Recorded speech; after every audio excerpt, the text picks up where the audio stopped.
नाक committee पक्षरु A grade पाइला संबलपुर गंगाधर मेहेर विश्वविद्यालय। गुरुवार एहार रिजल्ट आसिबा परे संबलपुर जीएम विश्वविद्यालय डेपुटी रेजिस्ट्रार एही सूचना दैछन्ते। एही खबर मिलिबा परे जीएम विश्वविद्यालय रे उत्सवर माहौल देखिबाकु मिलितला। जीएम विश्वविद्यालय प्रशासनिक विभाग बिल्डिंग सम्मुख रे केक कटाजिबा सह छात्र छात्री सेलिब्रेशन आरंभ करथिले।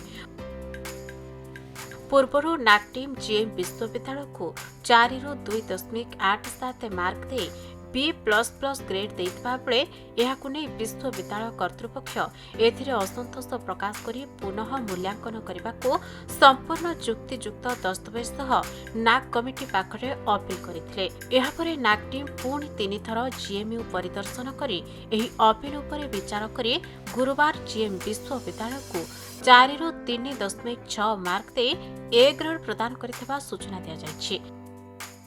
ए ग्रेड मिलिबा परे एहा विश्वविद्यालयर सामग्रिक विकास रे सहायक हेबा सह छात्र छात्रीक सर्टिफिकेट रो भ्यालु वृद्धि पाइबो बोली छात्र छात्री कहिसंते।